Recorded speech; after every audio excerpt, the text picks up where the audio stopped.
Greetings, flesh creatures.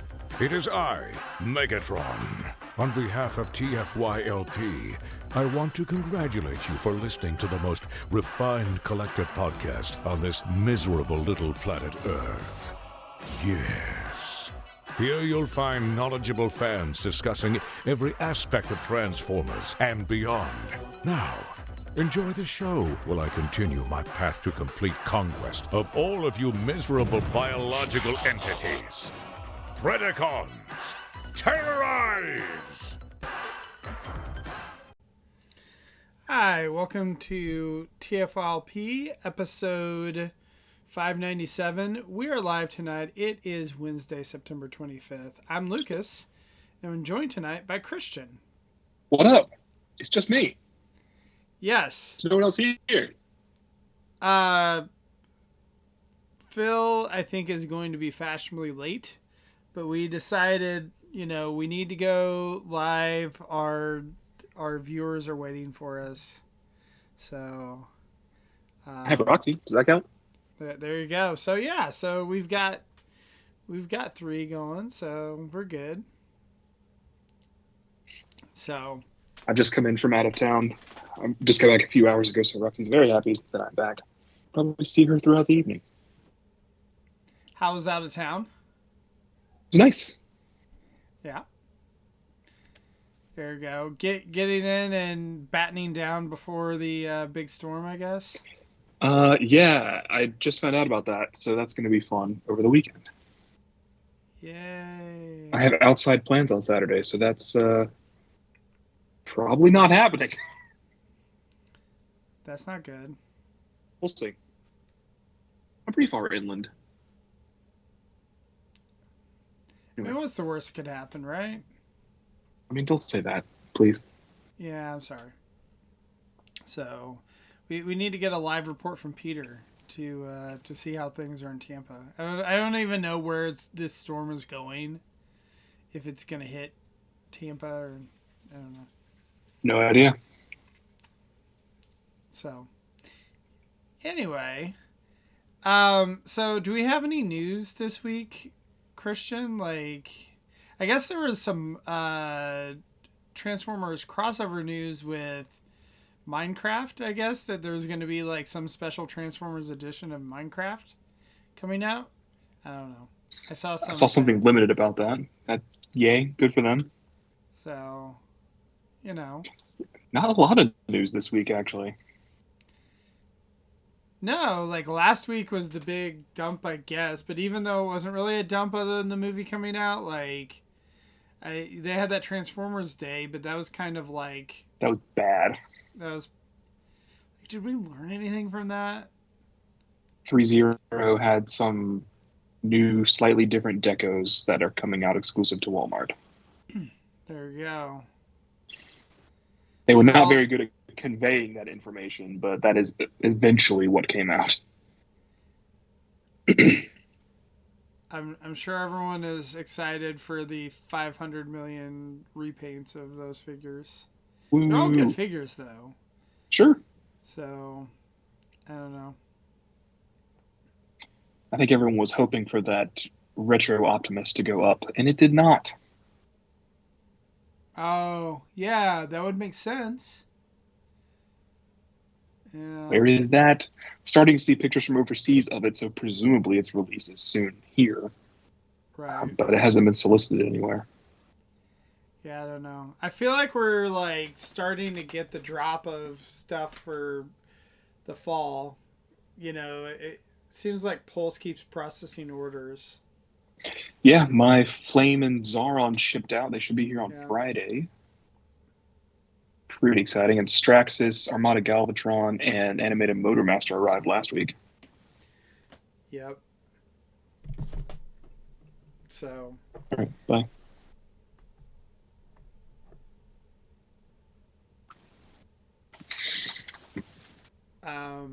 Yeah, not much news, actually, which is, I guess good. Yeah. Or bad, Oh, the Transformers in Converse collection launched last Thursday. Oh, yeah.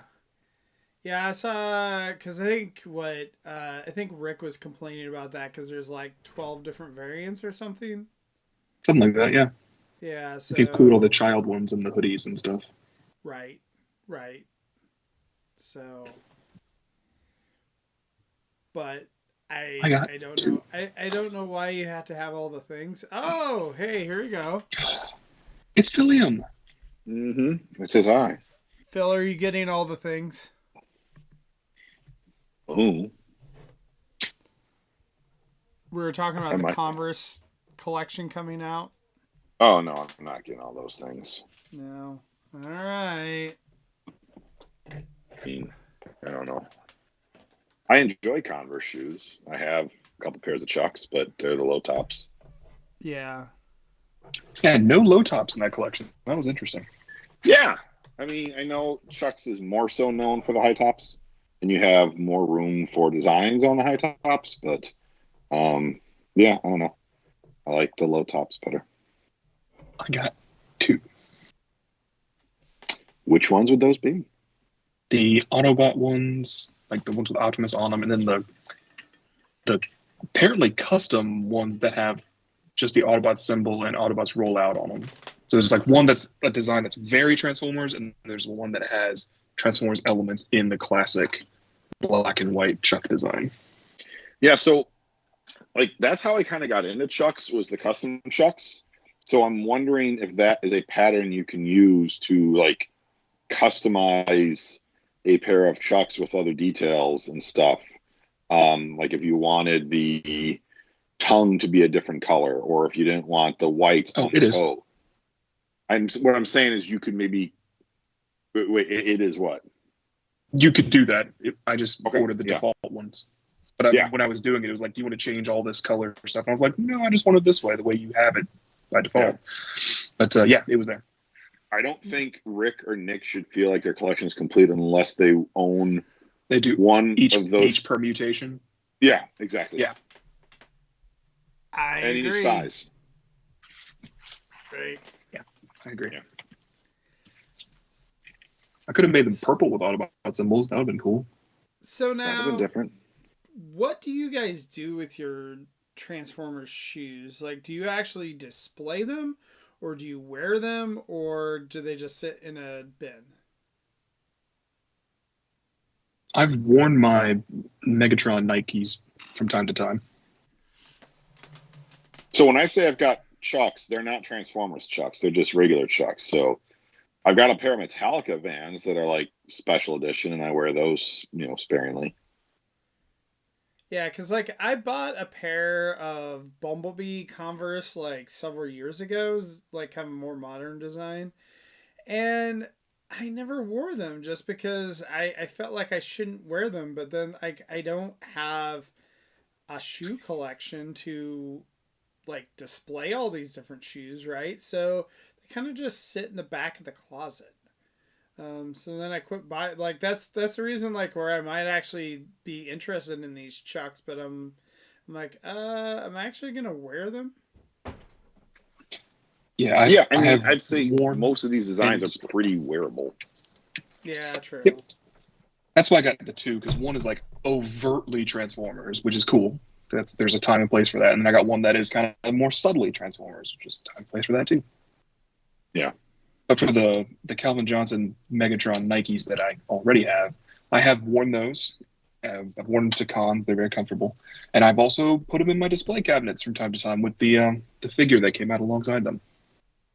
I wanted to get the hat for that little subline there. Oh, I didn't know there was a hat.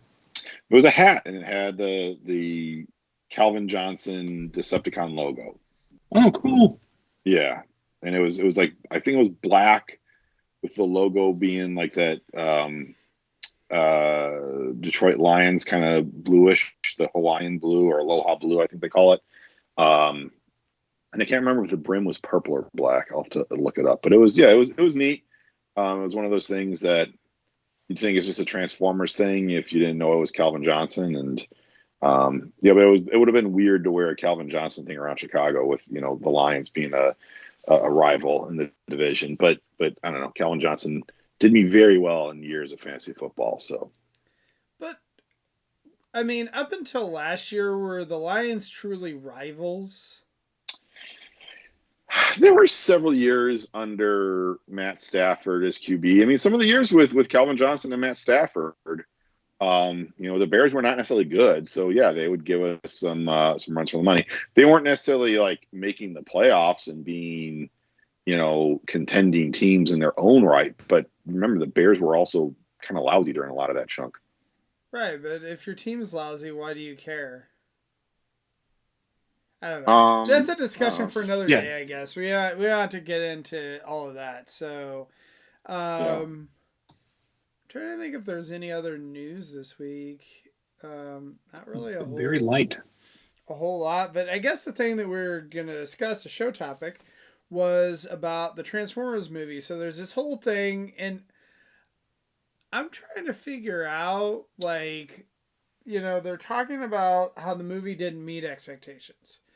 My thought is that it met expectations because, if your expectations that this was going to be a big blockbuster, you're crazy because they released it in September. You're not, they don't release blockbusters in September, right? I think that I'm sure it was disappointing that it didn't get the number one spot that Beetlejuice has had legs or whatever, and still claim the number one spot. But I don't know that, to me, I think it made 40 million worldwide. That is probably on track to make its money back at least. But I know there's a big thing going around that people were saying that they thought it was kind of a bomb, and I don't see where you say that. But obviously it was not the second coming of Transformers or whatever by any means. I'm looking at how much money it has made so far. Yeah, 41 million. Yeah, I was disappointed to read how it did numbers wise. My hope is that Transformers 1 also has legs, given that it's a kids movie. Kids movies tend to have longer shelf life in the theaters. It's a tough time of year for a kids movie to come out because kids are kind of loaded with activities. So it's got competition for kids' time.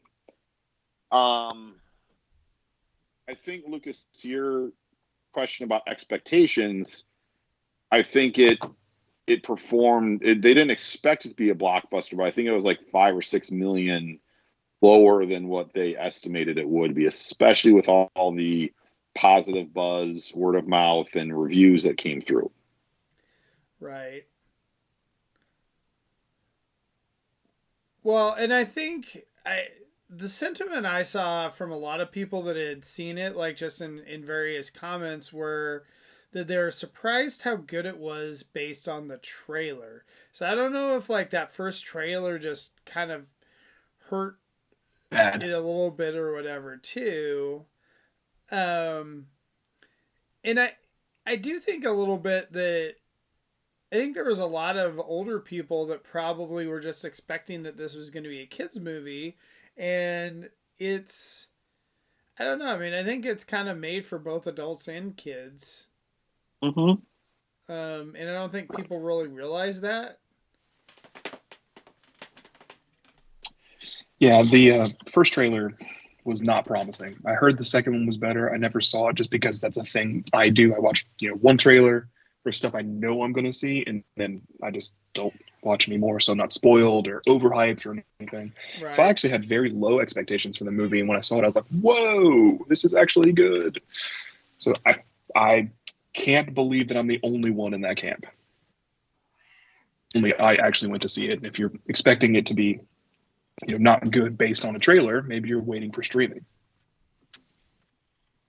I think the group of us that saw the trailer and were reluctant to go see it because of the trailer are more the Transformers fandom. And I don't think we're moving the needle that significantly. I think certainly this is something that just trying to get more families and more kids in the theater. And when my kids saw the trailer, they thought the first trailer was cool. So, the first trailer was much more for kids. And that was the reaction that I think a lot of people had. So I don't know. I'm tripping over my own self here. I think at the end of the day, the people who were saying the first trailer put them off a little bit are more the hardcore Transformers fans that will likely go see it no matter what, especially after the word of mouth comes out that it's so good. That makes sense.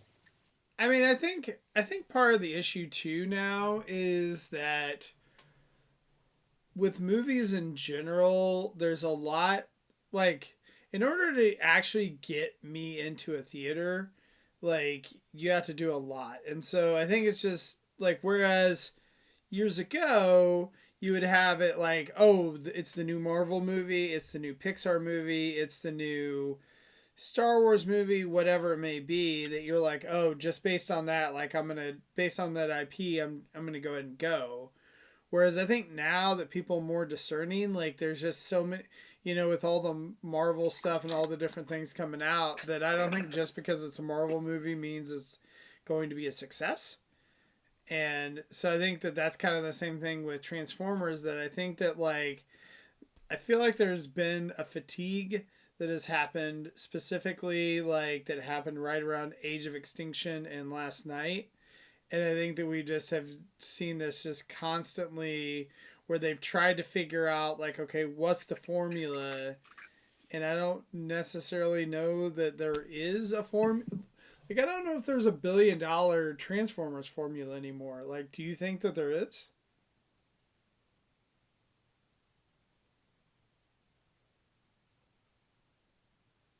I don't think so. I don't think there is. I don't think the franchise has the hype around it that it did with the first Bayverse movies. I think Michael Bay, when they first had the Bayverse movies come out, those were huge. Those were really big. Those were gigantic blockbusters, but they squandered that. They squandered that with, lousy movie after lousy movie. And, they try to do things to support it by going more after the international audience. And I think that still made them a big chunk of money. But in terms of the numbers they were hoping to see, it just kept on having diminishing returns. So, yeah, I think the Transformers fatigue, or I don't even know if fatigue would be the right word. I think just more of the, I don't know. It doesn't feel as special like it used to. When Transformers first came out, it felt more special because we hadn't seen that sort of thing on the screen, especially in live action. So, right.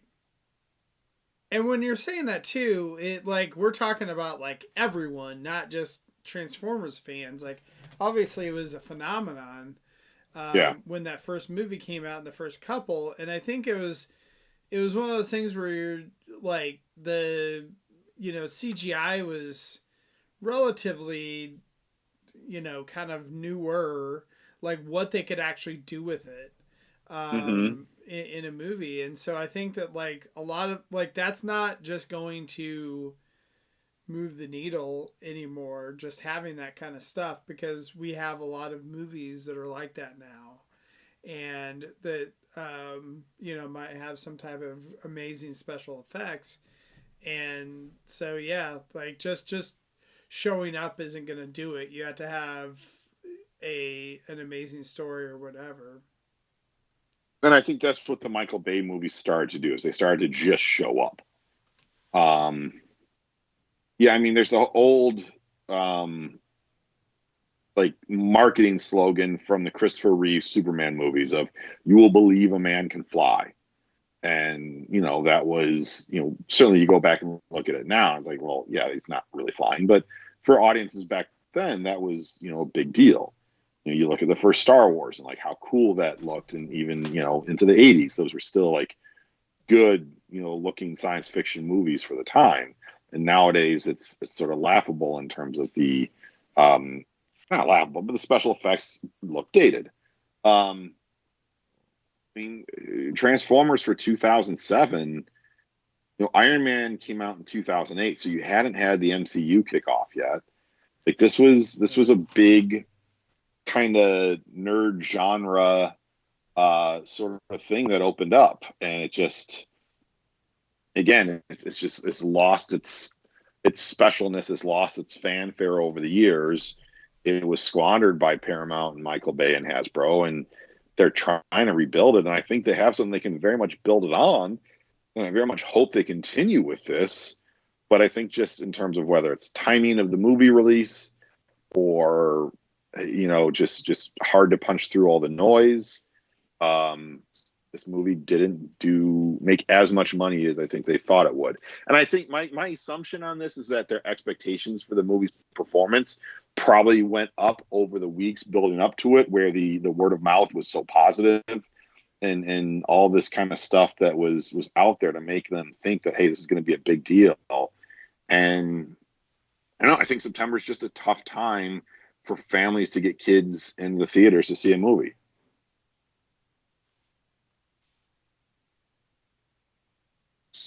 I do think it's important that it's doing well with audiences and critics.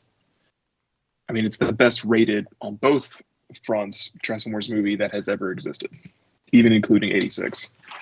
So I think that is important, Phil, like what you said, to build on in the future. Because I don't think they'll stop making Transformers movies if this one doesn't, make $1 billion, right? Like, they just won't.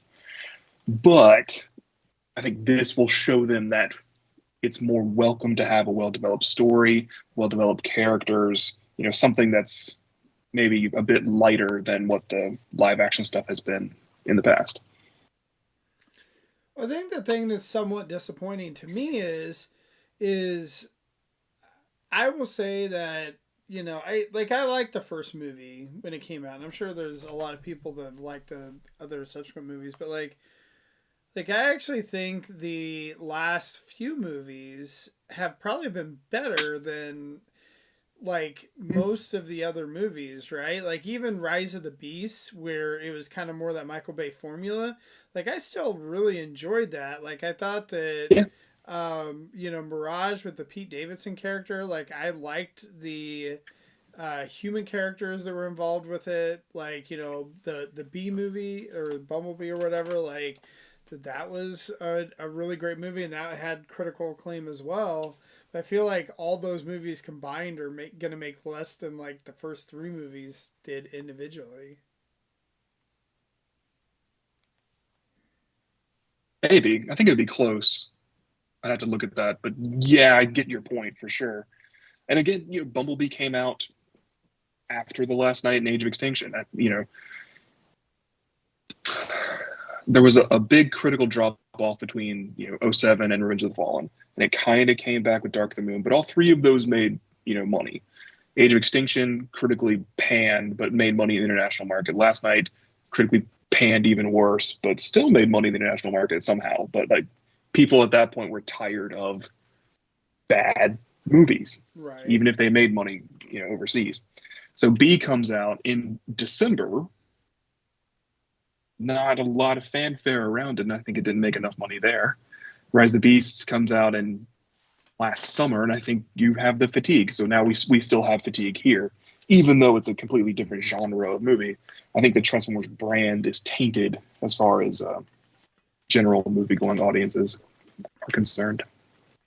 Are people just in general, it just seems like in general people are less inclined to go to movies. Now, maybe, Lucas, you and I are not the greatest sample for that, because guess what? You said you're going to the movies more often a couple of years ago. Well, a couple of years ago, your kids weren't doing as much stuff. Same with mine. Maybe had a little more free time to go to movies. It does just sort of feel like post-COVID, once you had this sentiment of, hey, things will end up on the streaming service pretty darn fast, that people's desire to go and sit in a movie theater has been diminished. And I think you've seen that for a lot of things. Occasionally you get the big Barbenheimer, kind of phenomenon. that brings a lot of people in there. But I think the number of movies that are like successful has dropped. You know, you have Right. the Barbenheimer, you have the Mario Brothers, Super Mario Brothers movie. Like, I don't remember any other like really big performing movies from 2023, and I don't know off the top of my head what's been like a big theater smash in 2024. I think Inside Inside Out Out 2 2 was pretty Inside Out big. 2, maybe. Yeah, and yeah. Deadpool Wolverine. Yeah. Yeah. So, you know, But I think like all of those and honestly like the I think the Barbie movie honestly is probably one of the few ones that is an exception where I don't necessarily know that people would have predicted that it was going to be make as much money as it did.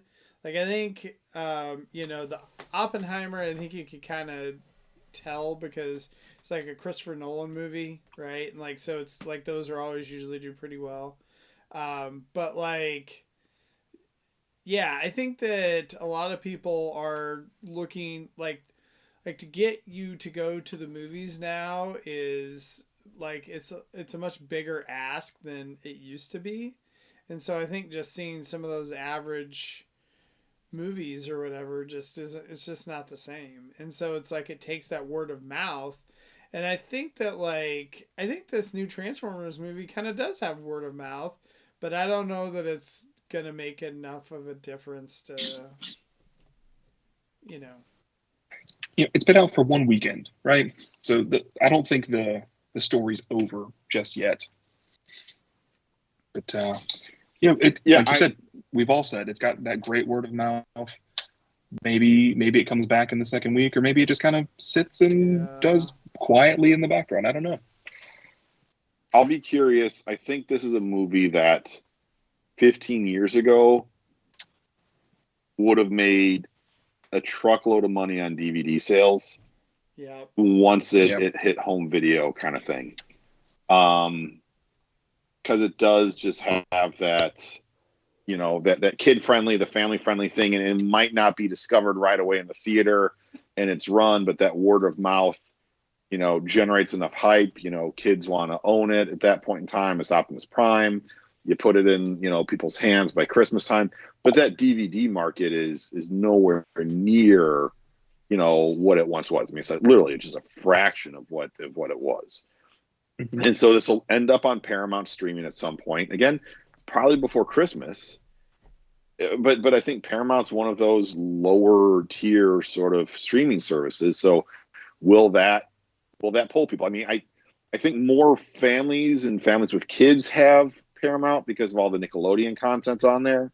So maybe you will get, a surge of people, viewing that. But I think that's going to be kind of the next place to see how this does.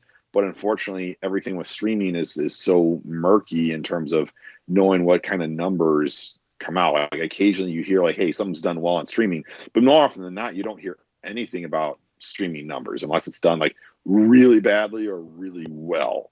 And I think with movies, it's even harder. Like a TV show, you can tell it's done poorly because they can it like within the month of after its release. But with movies, it tends to be less information in terms of how something's doing on streaming. Yeah, I mean, I agree with you that I think that the streaming somewhat hurts just because it's one that people are like, oh, I know it'll be on streaming right away, whereas we used to have to wait a lot longer for, DVDs to come out, movies to come out, and then also, like that you're like, oh, well, I'll just catch it on streaming instead of buying the DVD or whatever the Blu-ray. So I know Denny in the chat says that they're telling everyone to go, with their kids to go watch it, that it's a perfect dad and sons movie. And yeah, I mean, I agree with that. Like I had such a blast with my kids watching this. They thought it was absolutely amazing too. But I'm going to take my dad this weekend. So there you go. All the people I personally know who have seen the movie have enjoyed it. Yep.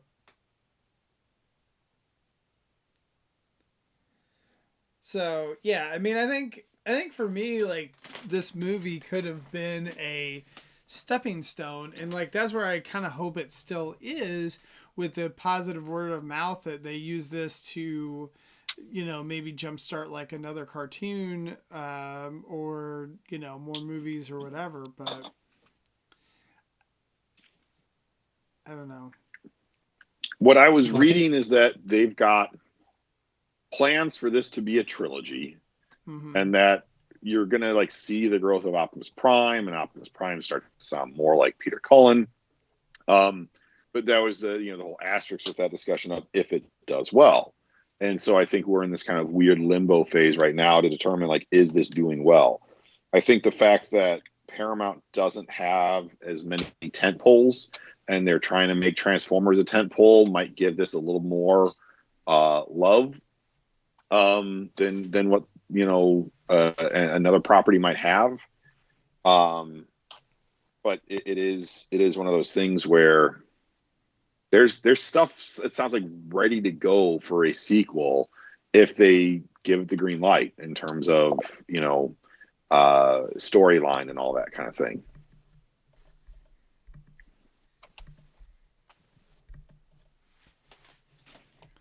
I hope they do it. I really do. Yeah, the Paramount thing is going to be interesting. Didn't they sell out to another studio this year, or is that a rumor that's happening? Something in flux with them right now. Yeah, they did. They got changed ownership. I mean, they haven't been doing well for a while because, again, like Phil said, they haven't had a lot of tentpole franchises. So I think Paramount does Transformers own... Mission Impossible, right? Right. They did Star own Trek. Star Trek. And then what's the other? Didn't they also have the Top Gun movie? I think that did well for them. Yeah. Christian, you froze. Sorry. It's okay. So, but yeah, I don't know. I mean, to me, I still am curious, like, why they made the decision to move it to September. If was August like just really bad, or I don't know. Like, there wasn't even anything that came out. Like, they had some total bombs in August. So, August is tough because that's back to school month.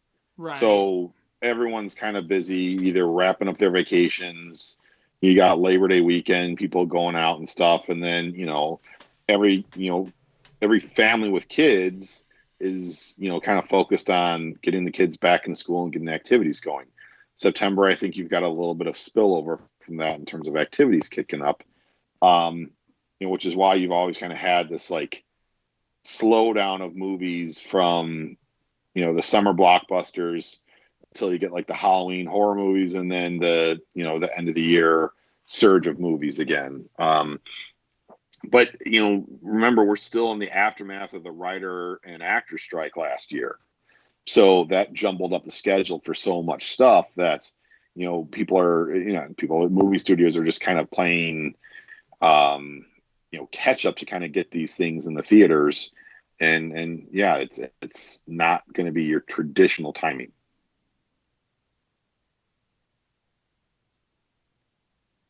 I think our original point of talking about this was to figure out where we wanted the movies to go in the future. I know we've got, like Phil said, we've got the plans for a trilogy of Transformers 1 related movies. We've got the G.I. Joe crossover thing coming. What does Transformers 1 tell us about what is happening in the future, or what do we want to happen in the future as a result of Transformers 1? So go back to what I was saying last week in the interview with Debo Ventura, where he was saying that some of the emotional beats that you had in Transformers 1 is something that they will likely carry into the new Transformers G.I. Joe movie.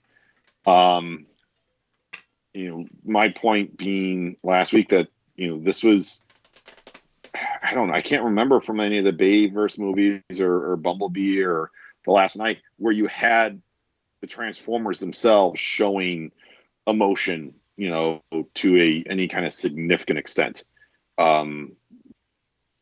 Bumblebee's probably the closest. Yeah, Bumblebee being the closest there. Shoot, you had Bumblebee die in Rise of the Beast and no one shed a tear. But it's just this scenario where I think they're getting their eyes open to like, okay, you can do more with CGI to make these Transformers actual characters with personalities. So let's go ahead and do that a little bit more. So if even if they don't do another Transformers 1, I guess they would call it Transformers 2, I think you will see some kind of, again, just more sentiment coming from the characters than what we've gotten from the previous live action movies. I think that can only be good news, but of course the other side of that is, why has it taken 17 years to give the robots personalities? Like, seriously? Because they didn't have to before. They Annoying. made money without it. Yeah, you're right. So, I don't know. I mean, my question too is will we continue to have two different timelines for media type of thing, or multiple, I guess, not even just two, but like, will they continue this Bay timeline type of thing, or are they going to like try to use this Transformers 1 as a reboot and try to mix together cartoon and live action? That's a tough question. I think it's too soon to tell. I think it's kind of become clear that Bumblebee and Rise of the Beasts are different than the first 5. Right. Despite what De Bonaventura is saying, they are different. They just are. And I know they're playing kind of both sides of the fence, but they are. Sorry. Yeah, I mean, Transformers 1 is different from all of them. Paul gets all like up in arms over that talking point. He does. And it's authorial intent versus producerial intent. The directors and the writers have a different vision than what this one producer is saying, right? So yeah.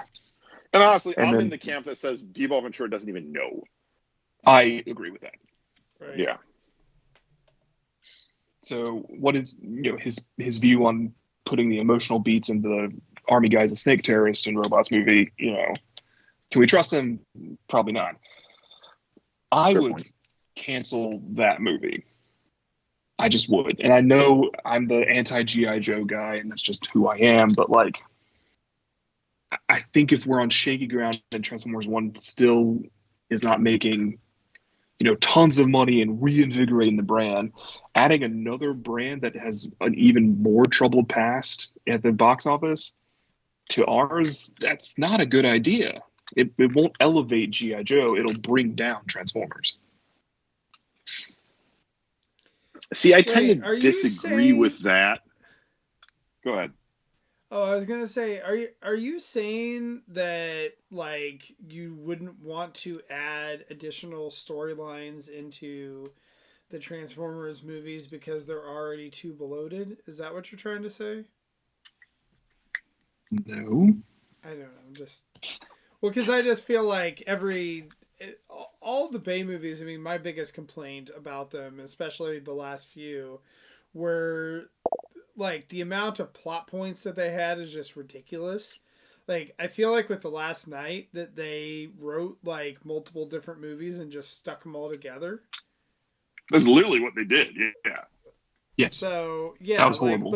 But like, well, I do think you make a good point about that though, where that if you're teasing G.I. Joe, and then you're teasing it just a little bit, and then you're making that as a crossover type of thing, right? So that like, say that you're not focusing your efforts on 2 hours out of the movie as G.I. Joe, but like you're just kind of teasing it, and then it's going to be its own G.I. Joe movie. I think that could work. But I think, like you were saying, is that if you're spending a ton of time trying to explain what G.I. Joe is, and then, you're putting Transformers on top of that, that's probably not going to work. I guess I'm in the camp that disagrees with Christian in the sense of GI Joe being a failing property. I think GI Joe just hasn't been done well. You know, you see the GI Joe classified toys, been pretty, well received by that fandom, and because it's like finally GI Joe fans are getting good toys. GI Joe was a brand that was big in the 80s, had a movie after Transformers that didn't, do as well. But it still was a huge brand. So you still have a lot of people who grew up with GI Joe. I think it is tricky in this day and age to do, the type of kind of military movie that GI Joe could be. And so tying it to Transformers, giving it more of the sci-fi angle, I think makes a lot of sense. But I think like so many fandoms, the GI Joe audience is just saying probably saying that just give us something good, and not just give us something good, but give audiences something good so that you'll get more people into and enjoying that brand than just the hardcore fan base. So here's so hey, Talib just joined us in the chat, and he's asking, he's like, how the hell did you get Christian to agree to talk about GI Joe? that is great. See, I did it, Christian. Roundabout. No, you did do it. It's Phil, I do see your point here, but I think if GI Joe is so clamoring for something good, let's get them a good GI Joe movie. I'm sure they're not very interested in a Transformers crossover either. Then, well, and I guess my point is thinking more about, if I were to frame it in a different way, think about the first Iron Man movie. The first Iron Man movie kickstarted everything that it did, not because it was a good comic book movie, but because it was a good movie. There was not a huge Iron Man fan base out there saying hey, we want and need this Iron Man movie. You had comic book fans oh yeah, Iron Man, he's cool, this will be fun. And then it came out this was a great movie. And suddenly you had Marvel's answer to Batman in the form of Iron Man there. So again, I'm not saying a G.I. Joe movie has to be as good as the first Iron Man movie, but you need something to make audiences who aren't, big fans of G.I. Joe to come out and want to see it. And the same thing with Transformers. I think Transformers 1 does that. It just is swimming upstream against so much, baggage that the brand has had from previous years. Yep. So, I mean, I think that in one standpoint for Transformers, that, we've had Sector 7 in the Transformers movies, which is a made-up thing. If you substitute G.I. Joe for Sector 7, does it really change anything? Probably not. I think you could just easily do that, but I just, again, you were saying, I don't want it to take over the movie, just because a lot of those movies are pretty heavy in plot anyway. I think my issue with G.I. Joe is the fact that it really is an American franchise, or has been a lot of that stuff. And Transformers movies and movies in general, they're not trying to go after American audiences. They're trying to go after international audiences, right? So that's one thing that's an issue. The other thing is that it's a beloved property by people my age and above. Maybe 5 years younger than me, but for the most part, there hasn't been a blockbuster. Not my group. Right. Yeah. So you're talking about, it's a group of American dudes that are in their 40s and 50s. That is not a demographic that typically advertisers and whoever is trying to cater to. And so I think that that's the kind of concern with it. And I agree with you 100%, Phil, that I think that you could do it. if you had the right person doing it, I think it could be really neat and be the next Iron Man. But like, there's a reason why some of these Marvel things caught lightning in a bottle. It's like everything had to go perfect and the stars aligned. Yeah, and obviously Iron Man is a very big stretch. But Lucas, one thing, you're talking about our demographic and discrediting it, but look what did you do with Transformers 1? What did you do? How did you view Transformers 1? Oh, like, I mean, I was excited and, took my kids to it. So, yes, I realize There that you we're go. all parents now and we're going to take Yeah. our kids. Yeah, you get the kids, you get the next generation through the parents. You get the parents excited.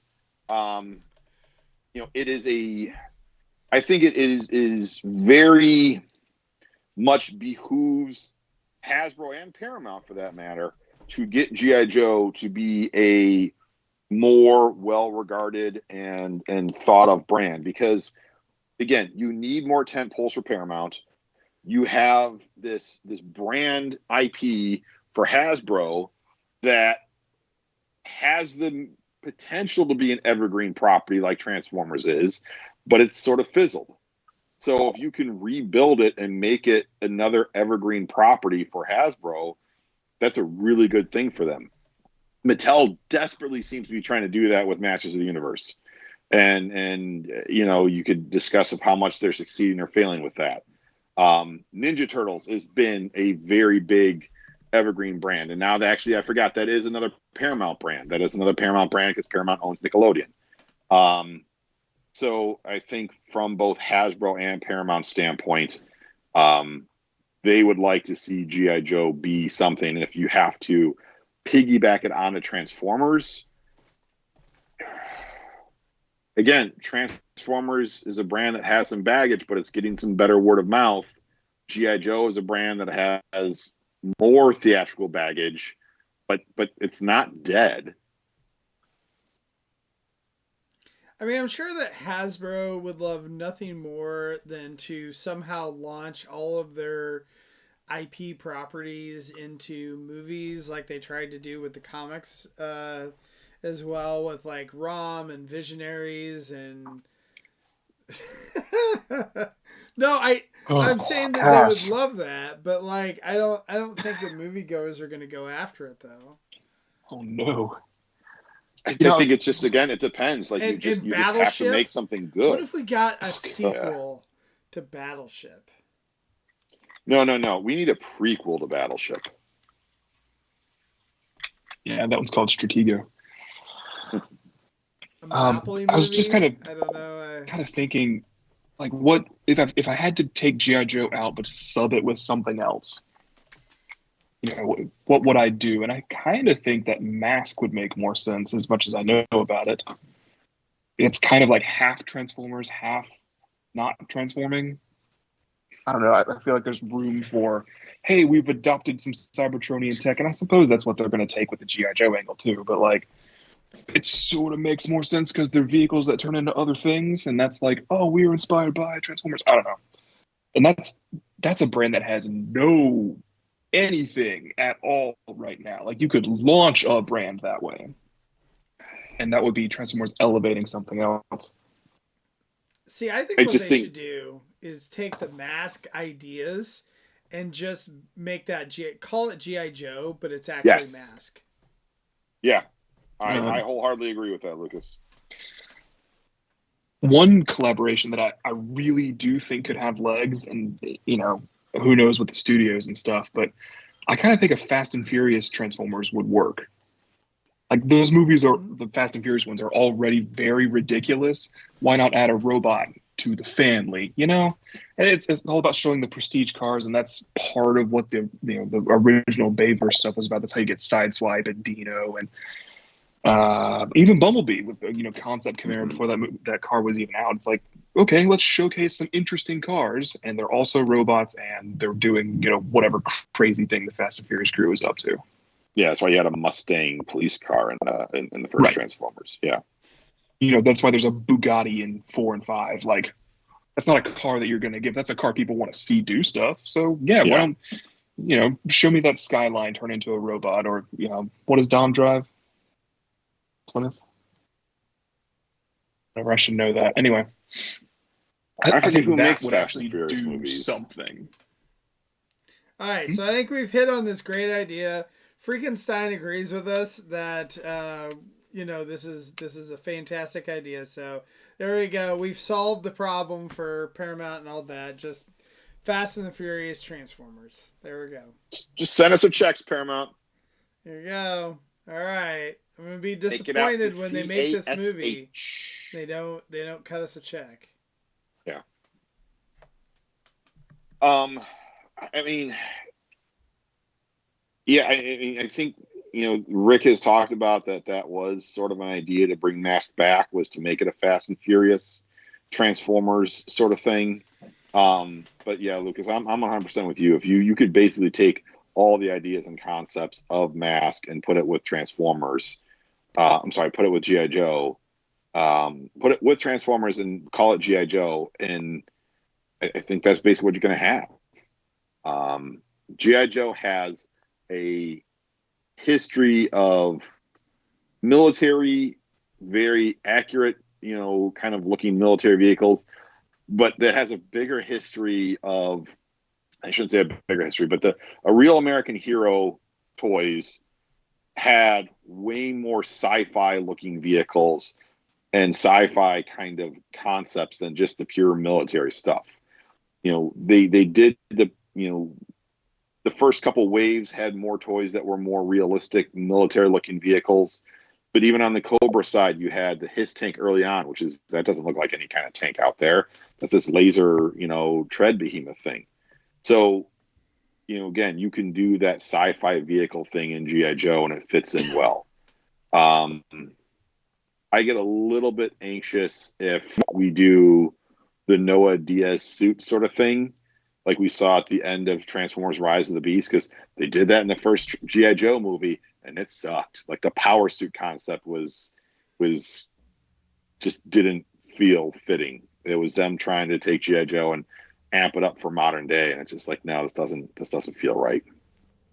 So you got to kind of be careful with how much of that sci-fi thing you bring in there before you kind of ruin it. But yeah, I mean, if you take basically Mask plus Sector 7, merge it into one thing, slap the G.I. Joe logo on it, that to me feels like it will fit in well in Transformers. Yeah, I don't know. I mean, I do kind of think though is that you probably just have to continually make the movies more and more ridiculous in order to like raise the bar, I guess. I don't know. Like, I'm just not sure. Like, I think that this Transformers 1 and I think all that you can actually kind of use it to set up the franchise. It's just not going to be $1 billion franchise if you do that. No. And so I think that's the thing. But I think storytelling wise, I think it could be really great. And I would absolutely love to see another movie where they're on Cybertron and kind of building things up. And, I do think, like, as you had said, like a trilogy makes a lot of sense with it. I mean, I think you could even make longer movies than that because you could kind of, cover the build up and the war and then after the war and rebuilding, go back to Earth. Like, I mean, there's a lot of different things that you could do that, kind of similar to what they cover in the comics. I definitely don't think it's time for them to go to Earth in Transformers 2, right? Let's continue building. I'm not saying that you're saying that. I'm saying that. Right. Like, the worst thing they could do is to be like, all right, now we're done with all the pre stuff. We're going to Earth. Like, let's continue with these characters and continue building out the lore. One thing I thought Transformers 1 did very well was bring out the Primes right up front. And I know that's not a coincidence. We've got the line coming out next year. Maybe the line's coming out next year to go with the movie. I don't know which one came first. Probably just both at the same time.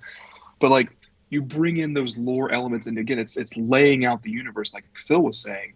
You have to have that solid foundation, and I think that's what we're hoping for and speculating about here, is because we haven't had that. You know, the lore for the live action movies changes every movie. You know, they came here in the 60s. They came here in the dinosaur times. They came here in the medieval times. Like, what happened? Are there Transformers all the time, or is it this thing now and this thing? Anyway, Transformers 1 sets up new, hang out with the lore, put the characters in new situations, and then maybe eventually we can go to Earth. Yeah, I mean, you've got, you know, the setup of the villains of the Quintessons. You know, you kind of got to deal with that.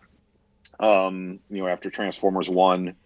So that to me feels like it would be some sort of, you know, what do you see in terms of the villain? Is the villain in Transformers 2 Megatron and the Decepticons, or is it the Quintessons, who were kind of the big, shadowy, behind the scenes big bads in Transformers 1?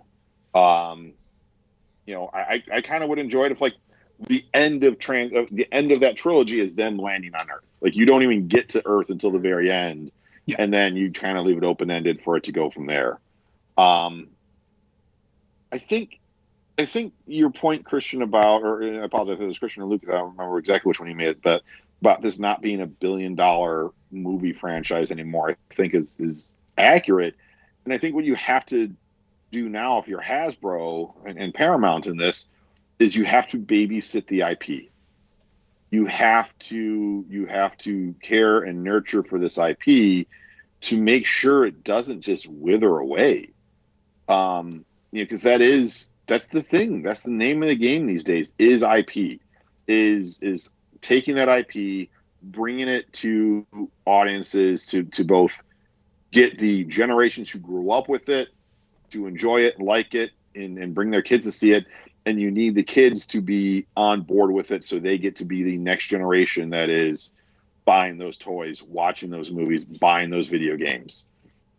Because again, like, you know, physical toys will go the way of the dodo bird at some point in the future to a big extent. You'll have things in the meta space, you know, whatever kind of thing. You'll have people playing video games where it's VR, where you're, you know, transforming along with Optimus Prime. You're playing as Bumblebee and transforming and Rice and all that kind of stuff.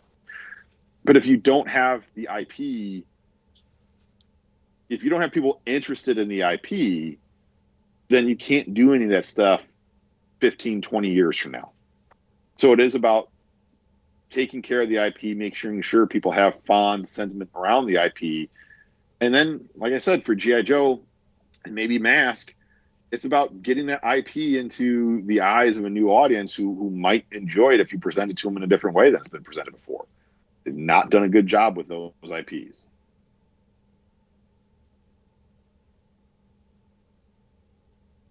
I like your word usage around that, babysitting it. I think that's exactly what needs to happen. I think with the, you know, new shows coming out, they should maybe try and tie that into the movies and maybe try to put it someplace more accessible. I mean, is Earthspark dying because woke, or is Earthspark died because no one has Paramount Plus and they're not advertising it very well? Probably the second one. Yeah. Yeah. I don't know. I mean, I think that there's not a great answer for a lot of the stuff, because if you put it on somewhere like YouTube that's super accessible, like, how's it going to make money? You know, it's not going to make the same amount of money as if you did for a subscription service, right? But if you have a subscription only service, then, like, you know, not a lot of people are going to see it. Well, I think you have the makings of that with the Netflix shows, all 4 of them. Right. Just, they got buried in Netflix's mountain of content that comes out every week.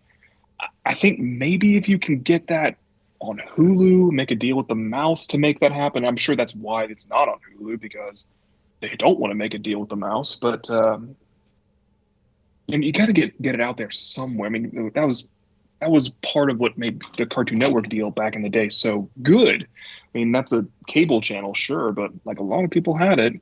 A lot of people could see it. As you saw the whole Unicron trilogy there. Animated was there. And then after Animated, the deal kind of went south. But you got to get the shows out there to people. See, Lucas, I know you're right about the YouTube thing. I don't have a solution. The media landscape now is so fractured that it's hard to be like, everyone Right. watch the show, because there's not a place everyone goes anymore. YouTube is where everyone goes. Like, That's true. the problem though is that, like, you know, again, not everyone has Netflix or whatever other streaming service. Like, they're trying to just make content in general. Like, everyone is trying to make content to sell streaming services, but like, there's only a certain amount of winners and losers to that. So, I mean, I don't know, Phil, like, for you and your kids, like, I mean, my kids, like, you know, we have, like, you know, whatever, the Disney and Hulu, and we have the Netflix, right? But I mean, my kids spend most of their time watching YouTube. As far as like, that's if they can watch something when they get their screen time, that's what they watch. Yeah, and I think my kids are kind of the same way, that they're watching YouTube more than anything else. You know, my younger son watches a lot of rescue bots on YouTube. You know, because that's on there. So even though that's not on any kind of, you know, network anymore, he's very familiar with rescue bots. I don't have a good answer for this. To me, my theory around streaming services is that a lot of households maybe have two, and it's probably, for most households, Netflix and something else. Now, Right. some families might not have two. Some families might just have one, or some families might just, you know, rotate one that they subscribe to. But I think, you know, Netflix isn't the behemoth that it once was, but it's still, I think, the biggest player in the streaming land. And it just, you had a 3-part Transformers series on Netflix that didn't do great. You had bots on the Netflix that did terrible, Christian. Did terrible. So I'm sorry, Christian. Nothing around. No, that's the problem. Like, it got lost. I mean, it's a really good show. It's very well done. Just how would you have accessed it? They weren't pushing it, and it came out at the wrong time. And it just, you know, yeah, there's so much stuff that comes out on streaming, whether it is Netflix or all the other networks. I just don't know how you break through. It takes a lot to break through. Like, there's shows that I really enjoyed previous seasons of, that the most recent seasons have come and gone. Sometimes months ago, the most recent season ended, and I still haven't watched it, because I just haven't made it a priority. You know, I've been, you know, playing a little more video games than I had been for a while. You know, just like my bandwidth to be able to take in content is more limited, again, because I'm juggling all the stuff with my family and my kids. So, yeah, it's just one of those things that there is just a glut of things. And maybe that's just kind of the bigger problem that we have these days in terms of any media breaking through, is that there's so much media. This is not the day of, you know, 3 or 4 major networks and a handful of cable stations putting out shows people want to watch. Like, this is just Amazon, Hulu, Disney Plus, Netflix, Paramount, you know, all those streaming services. And then you do have the stuff that is still, what's that? Did you say Peacock? Oh, Peacock. Yes, thank you. I knew I was forgetting one. Peacock. Apple Plus. And then you have Did you do Apple HBO Plus, right. HBO. Oh, Max, yeah, whatever. Max. So, Like, yeah. whatever, right. It's just like... So there's 8 streamers right there. And then you've got your kind of like old school, you know, stuff that's on network, stuff that's on the cable channels, and some of the stuff that's on the cable channels does go right to a streaming service, like usually through Hulu or something like that. But it's just like, there's a lot, and it's hard to keep up with it all. And people's just time is pulled in so many different directions that it used to be. Even going back to 2007, when you had the first Transformers Bayverse movie come out, there was not nearly the amount of media for people to choose from that they have these days. So yeah, it's hard to break through, and maybe that is a good thing for Transformers. That hey, this movie didn't make as much as they wanted to, but it still maybe is a victory, and it's a big IP. And I don't think my hope with Transformers One is that this is a big enough IP that they've invested enough in this, and that there's enough positive word of mouth that they'll greenlight doing a sequel to Transformers One, just for all those factors. I mean, the other thing I think about too is, and I don't know if this is necessarily true, but my thought is like, well, hey, animation, you don't have to totally start from the ground up with this. You have the basic character designs.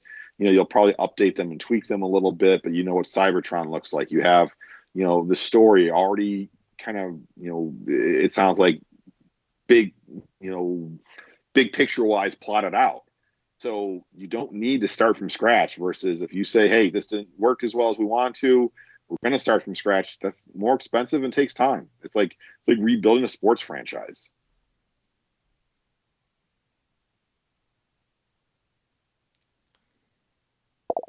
Smart, because that's Soulcraft saying the movie is too good not to get a sequel. Yeah. There's a lot of good movies that don't get a sequel. There's a lot of good TV shows that don't get a second season.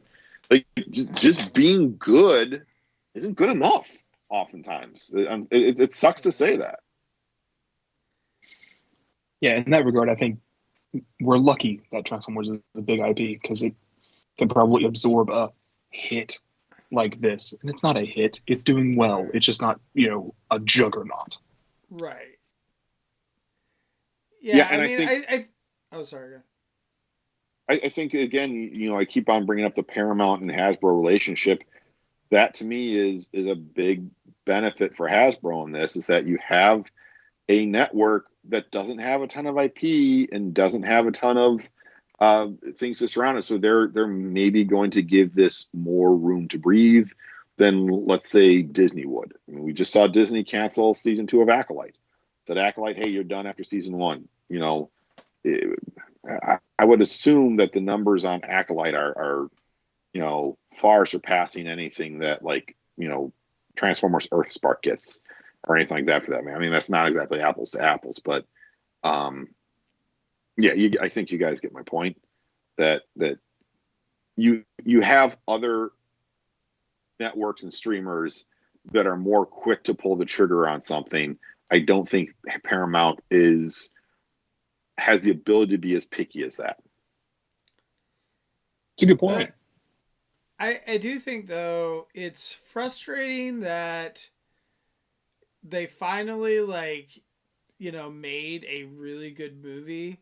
And not to say that some of the other ones aren't good, but, I feel like this was what I feel like we probably have been wanting out of a Transformers movie, and then it's not the Juggernaut. So I think that's the thing that's a little bit frustrating, that you see some of these other movies that made a ton of money that you're like, how do all these people love this movie? I just don't see it. Where you're like, those old movies might be mediocre, you just are going to see them because they're Transformers, whereas this was a legitimately really good movie that set up, that could set up the franchise, but it's not a Juggernaut, so they're probably going to go a different direction because of it. I agree with that. Yeah. I think the reviews will save it. I don't think we're changing directions just yet. Yeah. Well, I think too, if this helps spur on holiday toy sales too, that might be another piece of the puzzle too. Yep. Absolutely. It is interesting with going back to the YouTube thing. Ronan watches a bunch of YouTube videos, and lately it's been like, hey, here's the guys opening up the boxes of the Transformers 1 toys and playing with them and doing the unboxing videos. And there's some of the bigger toy review channels that got those big promo packages that Lucas, do we get ours yet? I think it might still be in the mail. Okay. Unfortunately, okay. I don't know. Yeah, I think they had the old address on file. Okay. Well, let me know. Yeah. Are they being sent out to Iowa? Is that it? It's sitting on the doorstep of your old Iowa apartment. I'm not sure actually. So. It would be hysterical if like Duran's been actually getting those boxes for years and just like never told us. Right. Oh my god. It's Duran's old address, and whoever's there now is like, "What the heck is Yes, this?" Yeah. that would be even better. Right. Yes. Yes. His old address. So, Oh. funny. But yeah, I mean, so I think Paramount and Hasbro are really trying to get this to be successful. We'll see if they make Fetch a thing. Yep. But I think we hit on the key recipe for success is to partner with Fast and the Furious, make it a mask movie, but in the Fast and the Furious like universe, right? Is that what we're saying? I mean, yeah. Sure. I mean, the past couple ones of those have been like huge money makers. Right. Right. I think that would get Transformers back in front of a different audience. Like, I really think that's a good idea. Yeah. Oh, one thing, speaking of getting in front of different audiences, we didn't talk about, or maybe you guys did before I jumped on. I was a little late. The Transformers Minecraft. Yeah, we did. Okay. Just briefly, if you have more to say. I haven't shown my son the trailer for it yet, but you know, again, that's getting this thing into the hands of that younger generation, getting the IP into the hands and eyes of that younger generation to keep it going. Because I need someone to buy my toys when I'm old and frail and can't pay for healthcare. We all, isn't it in Fortnite too, or Overwatch? Yeah, Optimus and Bumblebee were in Fortnite, but I don't think they could transform. There's I think been that a was like a couple complaint. different. I don't know. There's some game that my kid plays, and I can't remember if it's like Blocks Fruits or something else. Like I don't know. There's something that was a Transformers crossover that my kid was talking about, but I don't remember which game. Transformers has done a decent job over the it, decades yeah. of kind of getting into those crossover branding things. I mean, Transformers Right. Angry Birds, you know, remember that? That was Right. not a small deal. So yeah, you know, kudos to Hasbro in that regard. So, all right. Well, with that, I don't know. Do we have anything else that we want to add before we wrap up for the week? If you haven't seen it, go see Transformers 1. Yeah, definitely do. It's a great Yeah. movie. So, what should people do about this video here, Lucas? oh, well, if you like our videos, you should like and subscribe. Hit that like button. Dude, and guess what? If you think we're awful, you should send this video to your friends and tell them how awful it is, and they need to watch it and watch how awful we are. Like, if you liked us, share us. If you think we're terrible, people need to see how terrible we are as well. You should probably subscribe to continue to see how terrible we are week in, week out. Yeah. And then there is a book club Sunday night at 9:30 Eastern, 8:30 Central. I don't know what like Zoldron is talking about. It's something about a drunken dragon. I don't know. But nevertheless, there'll be meetings, so if you want to join, go to the TF Talk Discord. Sunday night, 9:30 Eastern, 8:30 Central. Aren't they making their way through some of the Japanese, like, Beast era cartoons, or no? Sure. I have no idea. Beast Wars Second? This is why we need Anna on to explain this stuff. I don't know. So, anyway, but yeah, thanks for everyone in the chat. Thanks to Zoldron and Denny and Soulcraft and Talib and Freakenstein for some of your comments and everything. And yeah, thanks for those of you who have like not joined us in the chat before. Appreciate seeing some new faces and new names. So keep on coming back. Yep. Thanks you. Well, thanks guys, and we'll see everyone next week. Goodbye.